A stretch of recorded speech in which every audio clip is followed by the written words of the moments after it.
사람을 얻는 또 돈을 얻는 듣기에 4단계 있습니다. 이게 가장 중요한 부분이라고 할 수 있어요. 자, 자, 물론 내가 듣는다라고 하는 것은요, 여러 기준으로 분류할 수가 있어요. 그래서 뭐 이런 경청도 있고 저런 경청도 있는데 특별히 제가 공부한 이 경청에는요 4가지 단계로 분류할 수 있습니다. 첫 번째 단계는요 듣는 척하는 경청입니다. 다시 말하면 같은 공간에 상대방하고 같이 있어요.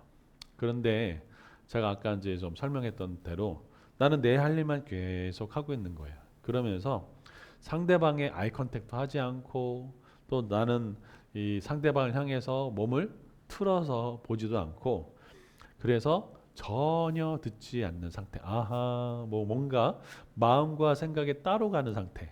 이게 뭐예요? 듣는 척하는 단계죠.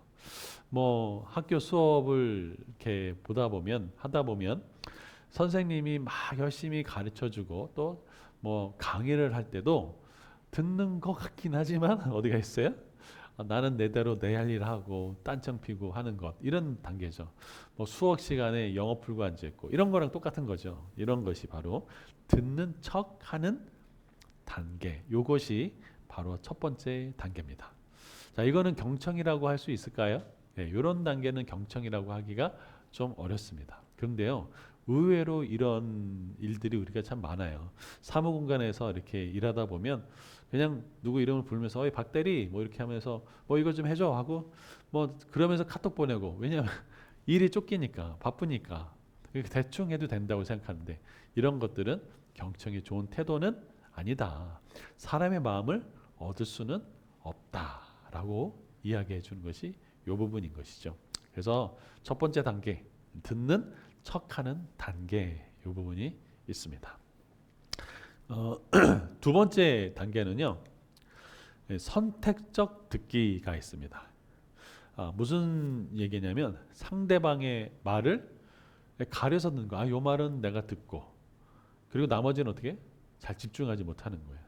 그래서 왜 이런 현상이 일어나면요 우리가 이제 상대방 막 얘기를 할 때 어떤 얘기를 하면 그 얘기를 듣고 내가 요거는 요거 해야지 라고 생각하면서 다른 얘기를 중요한 걸 놓치는 거죠. 이건 비즈니스에서 아주 결정적인 실수라고 할 수 있어요. 그래서 이 말은 선택적 듣기라는 것은 내가 상대방의 말만 쏙쏙 빼가지고 듣는 거죠. 뭐 흔히 이런 일이 벌어지면 우리가 이제 상대방에게 좋은 이미지 또 내가 집중하고 있다라는 것을 주기가 어렵죠. 그러다 보니까 첫 번째 단계와 두 번째 단계는 어떨까요? 경청에 해당된다고 할 수는 없습니다. 그래서 듣기, 그러니까 겉으로 그냥 듣는 단계에 지나지 않아요. 자, 이런 태도는 우리가 좀 따라가면 안 되겠죠. 그래서 첫 번째 단계와 두 번째 단계 일부분은 경청의 4단계 중에 가장 좋지 않은 단계다라고 있어요. 자, 그 다음에는요, 이제 세 번째 단계부터가 진짜 중요한 단계인데 바로 맥락적 듣기가 있습니다. 자, 맥락적 듣기라는 것은 상대방의 말을 그 앞, 뒤 전체의 내용을 잘 듣는 것입니다. 그래서 상대방이 말하는 것뿐만 아니라 말하지 않은 것도 알아차리고 온전히 듣는 단계가 바로 맥락적 듣기의 단계입니다. 여기서부터가 진짜 경청이라고 할 수 있어요. 제가 이제 코칭을 좀 배우고 있고 코칭을 하고 있는데 이런 일이 있었어요. 이제 뭐 어떤 그 코칭을 받기를 원하시는 분이 뿡 얘기를 하면서 어느 주제를 나누고 싶습니까? 라고 이제 물어봤더니 이런 이제 대답을 하시는 거예요. 저는요 건강에 대해서 이야기하고 싶어요 라고 얘기를 했어요.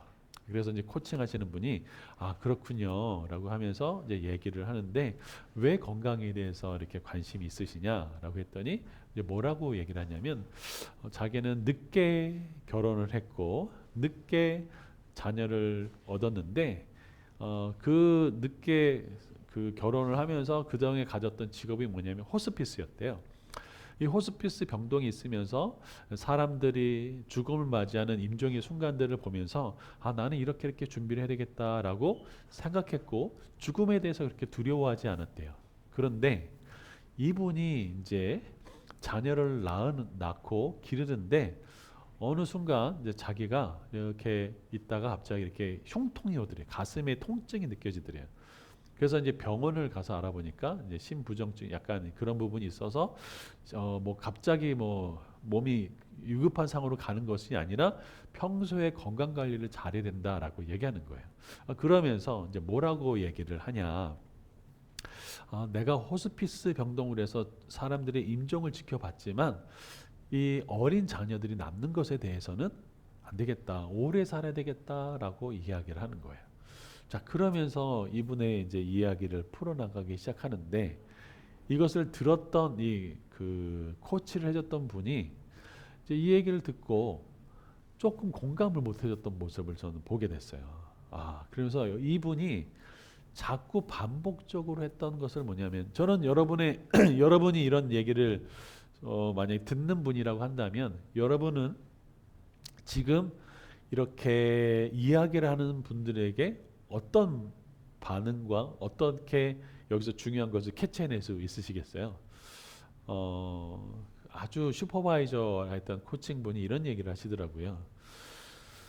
지금 이분은 건강에 대한 이슈, 나는 뭐 몸을 잘 튼튼하게 해야 되겠지, 운동해야 되겠지 하지만 그 건강에 대한 이슈 밑에는 내가 만약에 지금 앓고 있는 질병으로 인해서 자녀들이 어린 나이에 내가 죽게 되면 이들을 돌볼 사람이 없기 때문에 내가 건강해야 되겠다라고 하는 그 불안, 또 두려움, 염려, 걱정이 그 안에 있는 것이죠. 그래서 그것을 나는 건강에 대한 이슈로 얘기하는 거죠. 근데 이거를 얘기하지 않고 그래요. 그럼 건강을 어떻게 하면 좋을까요? 글쎄 제가 뭐 어떤 방법이 있을까요? 건강을 증진시키기 위해서 이렇게 이제 이야기를 하면 글쎄요. 전 복싱이나 해볼까요? 뭐 이런 식으로 접근을 하면 어떻게 할까요? 상대방의 감정을 전혀 고려하지 못한 것이 되는 거죠. 그래서 맥락적 듣기란 얘기는 정말 저 사람이 뭘 얘기하고 싶은가를 파악해내는 것이죠. 그래서 사람들의 말을 잘 분석해 보면 맥락적 듣기를 보면 무슨 말을 하고 있는지를 잘 알아낼 수 있어요.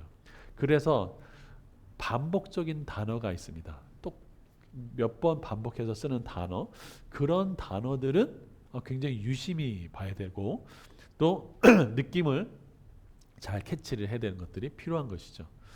그리고 또 상대방이 어느 부분에서 뭔가 이제 불편해하는지. 그래서 여기서 중요한 건 뭘까요? 그 사람의 감정을 이해해 주는 것이 필요한 것입니다. 그래서 경청이 쉽지가 않아요. 그래서 맥락적 듣기란 것은 이 사람이 앞에서부터 처음부터 쭉 얘기하려고 했는데 사실은 건강이지만 그 속에서는 뭘 얘기하고 있는 거예요. 내가 일찍 만약에 이 건강의 문제로 세상을 떠난다면 자녀들을 돌볼 사람이 없는데 어떻게 할 것인가? 이 부분을 정말 알고 싶어 하는구나. 라는 것들이 이러한 부분에서 이제 우리가 맥락적인 파악을 하는 것이 필요하다라는 것을 알 수 있습니다. 또 우리는요 이런 얘기를 할 수 있어요. 어떤 얘기를 하느냐? 그 이야기를 할 때 저는 이런 걸 참 잘해요. 그러고 했는데 뒤에 가서는 저는 이런 것을 못해요. 라고 해요. 그게 무슨 소리? 저는 성실하게 살아왔는데 저는 이런 부분에 성실하지 않군요. 라는데 쭉 보면 앞에서는 성실하다고 얘기하는데 뒤에서 성실하지 않다라고 하면 이게 어떻게 할까요? 서로 인지의 부조화가 일어나는 거거든요. 그것을 통해서 어떻게 할까요? 그럴 때 이렇게 잘 들으면 당신은 앞에서 이런 얘기를 했고 뒤에서는 이런 얘기를 했는데 이것이 좀 충돌이 되네요. 그러면 내가 이런 얘기를 했었어요. 라고 하면서 어떻게 할까요? 내가 이렇게 생각하는구나. 그래서 어떻게 할까요? 그때부터 인식의 확장이 일어나기 시작하는 거죠. 나는 이런 부분이 있구나라고 알게 되는 거죠. 이게 바로 맥락적 듣기의 방법입니다. 자, 네 번째 단계는요. 이게 굉장히 이제 중요한 경청의 하이 레벨이라고 할 수 있습니다. 바로 성찰적 듣기입니다. 자, 이거는 뭐냐면 상대방의 이야기를 들어요. 말을 들어요. 그런데 이 성찰적 듣기 단계는요, 상대방의 욕구, 상대방의 에너지, 상대방의 감정이나 의도, 또 심지어 상대방의 무의식의 어떤 것까지도 다 캐치해내는 거예요. 그런데 동시에 어떤 상황일까요? 나의 내면도 살펴보는 단계입니다. 이게 성찰적 단계예요. 나의 에너지가 어떤지, 나의 감정이 어떤지, 나의 욕구가 어떤지, 나의 의도가 어떤지, 나의 무의식까지 살펴보는 거예요. 근데 여기에 이제 파란색으로 되는 게 중립성을 유지한다라고 되어 있어요. 자, 이게 무슨 소리냐면 편견이 없다는 거예요. 선입견이 없는 상태가 바로 중립성이라는 것이죠. 자, 여러분 이게 쉬운 얘기는 아닙니다. 상대방의 말을 잘 들으면서도 동시에 내가 말하고 있는 나의 자신의 내면의 소리를 들을 수 있는 것은 성찰적 단계입니다. 그래서 어떤 상황에서도 집중하는 거예요. 어떤 상황에서 몰입하는 거예요. 그래서 상대방이 말하지만 나의 감정의 흐름도 같이 캐치하는 단계. 그래서 이것이 바로 나의 내면을 성찰하고 동시에 반영하는 부분이 바로 성찰적 듣기의 단계입니다. 우리가 빙산 있죠, 빙산. 여러분, 이 단계는요, 관조하면서 듣는다라고 얘기를 해요. 자, 이게 무슨 소리냐면, 나와 상대방의 입장을 이렇게 하나씩 떨어져 있어가지고 우리가 경치를 보듯이 어떤 제주도 같은 경우는 이제 한라산이 있잖아요. 그걸 마치 이렇게 바라보듯이 보는 것, 이것이 관조한다고 그러거든요. 그래서 우리가 말하고 생각하고 의사표현하고 또 어떤 판단하는 이 모든 것들은요, 사실 빙산처럼 빙산은 10분의 1밖에 이렇게 물 위에 떠 있지 않거든요. 나머지는 다 들어 있거든요. 그러니까 어마어마하게 밑에서 있는 거죠. 그럼 빙산은요, 이 바람이 불면 바람의 방향대로 흘러가는 것이 아니라 빙산의 깊은 곳, 다시 말하면 그 바다의 조류가 흐르는 방향대로 갑니다. 그래서 때로는 바람이 부는 것을 역방향으로 그렇게 갈 수가 있어요. 왜 그럴까요? 이 수면 깊은 곳에 조류의 흐름을 따르기 때문에 그렇죠. 그래서 이 성찰적 듣기의 단계는 바로 수면 아래에 있는 무의식까지도 읽어내는 단계. 어렵죠. 예. 무의식까지도 읽어내는 단계가 바로 성찰적 단계예요. 그래서 우리가 어떤 이야기를 하고 하더라도 그 상대방의 더 깊은 말을 하는 것들이 알아내는 단계가 필요한 거죠. 저는 가끔가다 이런 이제 생각을 해볼 때가 있어요. 저는 그걸 절대로 하지 않았어요라고 얘기하면요, 저는 어떻게 생각하면 거꾸로 생각해요. 아, 절대로 했다는 얘기구나 그런 것들을 생각해요. 그래서 왠지 어떤 말에 그걸 뒤집어 보면 그 사람의 진심을 느껴질 때가 많이 있거든요. 그래서 이 성찰적 단계, 굉장히 하이 레벨의 단계인데 바로 나를 객관적으로 바라보면서 상대방도 그 내면의 소리를 들을 수 있는 단계가 바로 이 성찰적 듣기의 단계다. 그래서 심지어 무의식 세계까지도 캐치해내는 단계가 바로 성찰적 단계죠. 그래서 우리 상담하시는 분들, 코칭하시는 분들, 전식 분석하시는 분들은 어디까지 이제 들어가는 건가요? 아, 저 사람의 태도와 말과 모습을 보면서 저 사람의 깊은 욕구가 무엇인지를 볼 수 있는 그런 깊은 훈련이 되어 있는 것이 필요한 거죠. 이때는 나도 어떻게 반응하는지 내 감정을 살펴보는 것을, 그러면서 내가 중립적인 태도, 판단하지 않고 선입견을 갖지 않고 아, 너는 지금 이런 얘기하고 있는 거지 라고 하지 않는 그런 중립적인 태도를 가지면서 관찰하는 것. 그래서 자기 성찰을 잘 하시는 분들은 이렇게 성찰적 듣기를 하는 거죠. 아, 내가 지금 욕구는 이렇구나. 내가 조금 이렇게 업이 돼 있구나. 내가 지금 다운이 돼 있구나라고 관찰하는 것이죠. 이런 공감을 잘 하시는 분들은 바로 이 성찰적 단계를 잘 하시는 분들이라고 생각할 수 있습니다. 그래서 내가 나의 욕구, 내가 무엇을 좋아하고 무엇을 싫어하고 무엇을 잘하고 무엇을 못하는지를 잘 파악하는 것, 이것을 잘 살펴보면 이제 다른 사람의 얘기를 할 수 있는 거죠. 우리가 공감하기 위해서는 다른 사람을 잘 이해해야 되잖아요. 그런데 그러려면 나를 잘 이해해야 됩니다. 그것이 자기 성찰이거든요. 바로 성찰적 듣기 단계를 하시는 분들이 바로 이러한 것을 알 수 있습니다. 그래서 성찰적 듣기의 단계, 바로 관조하면서 듣는다라는 것이죠. 이게 일반적으로 그 이야기하는 네 가지 단계에 있습니다. 첫 번째 단계는 듣는 척만 하는 단계죠. 듣는 척만. 근데 몸과 마음은 딴 데가 있는 것이 듣는 척하는 단계. 두 번째는요. 이제는 선택적 듣기란 거죠. 그 상대방 말에 몇 부분만 딱 뽑아내는 그런 단계. 이것이 이제 선택적 단계죠. 그래서 네가 이런 말을 했구나. 그럼 내가 무슨 말을 해야지라고 하는 이런 태도가 바로 선택적 듣기의 단계라는 거죠. 그러니까 이 단계는 사실 경청이라고 할 수 없고 세 번째, 네 번째 단계. 다름 아니면 맥락적 듣기라고 할 수 있습니다. 그래서 상대방의 앞, 뒤 전체의 내용을 해서 이 사람은 말은 이렇게 하지만 실제로는 다른 말을 하고 있구나. 내가 지금 불안하다라는 얘기를 하고 싶구나. 라는 것들을 이제 알아내는 단계. 이것이 맥락적 단계고, 성찰적 단계는 상대방의 감정과 나의 감정과 그 깊은 무의식까지, 에너지까지 내가 이렇게 마치 경치를 관찰하듯이 관조하면서 듣는 단계. 그래서 이 단계가 가장 좀 어려운 단계, 하이 레벨의 단계가 있다라고 말씀을 드렸죠. 자, 그런데 여기에 나와 있지 않지만 한 가지 더 단계가 있습니다. 그건 바로 영성의 단계가 있습니다.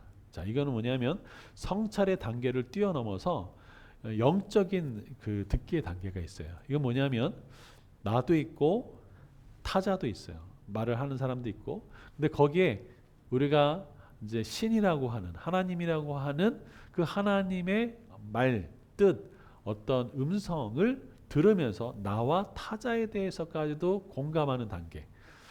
이게 경청. 그래서 하나님의 음성을 듣는다. 뭐 때로는 신의 음성을 듣는다. 신의 뜻을 안다. 라고 하는 이런 단계도 있습니다. 그래서 이 성찰적 단계를 뛰어넘어서 나와 상대방을 동시에 아우르는 그런 단계들이 있다라는 것이죠. 여러분, 그래서 이 사람과 돈을 얻는 리더의 경청은 굉장히 중요하다고 할 수 있어요. 왜냐하면 리더는 잘 들어야 하거든요. 잘 변화를 캐치해내야 되거든요. 이게 굉장히 중요합니다. 금요일 날 테팔의 팽경인 대표님을 이제 만나고 이제 왔어요. 나중에 이제 혹시 여러분들에게 공유할 수 있으면 그런 강의 자료 같은 거, 강의 영상도 공유하면 좋겠습니다. 제가 이제 이야기를 하면서 그분하고 그분이 잘 듣는 분이에요. 정말 잘 듣는 분이에요. 그런데 이분이 잘 들어서 아주 놀라운 일들을 해낸 것들을 이제 이야기를 해주시는데 그것을 어떻게 경영에 반응했는지 이런 얘기가 있었습니다. 이분이 이제 강남에 이제 사시는 이제 주부가 이야기를 하는데 그 테팔의 프라이팬을 버린다는 거예요. 그래서 강남의 주부가 왜 프라이팬을 버릴까? 그래서 이제 만나봤다는 거죠. 그래서 왜 버리나 알아봤더니 자기는 이제 요즘에 가스레인지를 쓰지 않고 다 전기로 쓰는 인덕션을 이제 하는데 이 가스로 쓰는 프라이팬은 이제 필요가 없어서 버린다는 거예요. 그래서 이제 그런가 보다 하고 마른 것이 아니라 이분은 지금 뭐가 바뀌고 있는 거예요? 트렌드가 바뀌고 있다는 것들을 캐치해내신 거예요. 강남의 주부가 그것도 지금 프라이팬을 이제 버리고 있고 인덕션으로 교체하고 있다면 머지않아서 많은 사람들이 가스에서 인덕션으로 옮겨가고 있겠구나라는 것들을 안 거예요. 근데 테팔의 브랜드에는 이미 인덕션이 있는 거예요. 나는 테팔에는 인덕션 프라이팬이 없는 줄 알았어 라고 하는 이 사람들의 인식을 딱 잡아내고, 아, 우리도 인덕션이 있다라고 해가지고 빨리 대비해가지고 그것을 런칭해가지고 인덕션을 한 거예요. 그래서 그 시장의 마켓을 확장했던 경험을 이야기해 주더라고요. 여러분, 이러한 것은 굉장히 중요하다고 할 수 있어요. 제가 유명한 어떤 고성이 그런 얘기를 한 것을 이제 드라마에서 본 적이 있어요. 고성이 아주 이제 한양과는 멀리 떨어져 있지만 그 나무의 잎사귀에 떨어지는 것들을 통해서, 아, 한양에서 지금 무슨 일이 일어나고 있구나 듣는 고성의 이야기를 들어본 적도 있어요. 그러니까 우리의 작은 변화, 작은 것을 통해서, 사물의 작은 변화를 통해서 예측하는, 또 경영에 반영되는 그런 것들을 우리는 들을 수 있다라고 생각합니다. 여러분, 우리는 정말 지금도 굉장히 많은 정보를 듣습니다. 여러분, 오늘 조간신문에 4월이 온다라고 이제 얘기하더라고요. 무슨 소리냐면 미국의 트럼프 대통령이 이제 뭐 할까요? 관세를 4월 달쯤에 부과한다라고 얘기하는 거예요. 이게 어떤 의미가 있을까요? 아, 그럼 뭘 준비되는구나 라는 거죠. 똑같은 정보를 받더라도 그것을 온 마음으로 드러내는 것은 정말로 대단한 일들이 벌어지는 것을 알 수 있죠. 주식도 마찬가지죠. 어떤 미세한 정보를 잘 듣고 분석해내서, 아, 지금 경향이 이렇게 바뀌고 있구나라는 것들을 알아내는 것, 예측하는 것. 그래서 우리가 흔히 인문학이라고 하는 것은 트렌드, 사람이 어떻게 살아왔고 앞으로 어떻게 갈 거라는 것을 이해하는 것이 바로 인문학이죠. 그래서 바로 인문학을 잘 이해하려면, 돈을 잘 얻으려면, 사람을 잘 얻으려면 어떻게 할까요? 경청이 그렇게 중요하다고 할 수 있는 것이죠. 그러한 예들은 너무나 많이 있죠. 그래서 우리가 사람들의 깊은 욕구를 잘 드러내주는 것도 얼마나 필요한지 알 수 있습니다. 그래서요, 우리가 그 코칭이라고 하는, 누군가를 도와주는 것을 할 때 첫 번째 제일 중요한 게 경청이고요. 두 번째가 아주 중요한 게 있습니다. 그건 바로 질문이라고 합니다. 그래서 경청과 질문은 리더의 아주 중요한 자질이라고 할 수 있습니다. 지난 시간에 이어서 오늘 두 번째로 이 경청에 대해서 살펴봤거든요. 그래서 리더의 경청, 리더는 정말 중요한 이 리더의 경청의 준비를 해야 되고, 경청의 통로도 있고, 경청의 7가지 단계도 있고, 그다음에 가장 중요한 경청의 4가지 듣기의 단계가 있다라는 것들을 실천해 보면 굉장히 많은 도움이 될 거라고 생각합니다. 우리 다음 시간에는요, 뭘 다룰 거냐면 바로 리더의 질문에 대해서 다뤄보고자 합니다.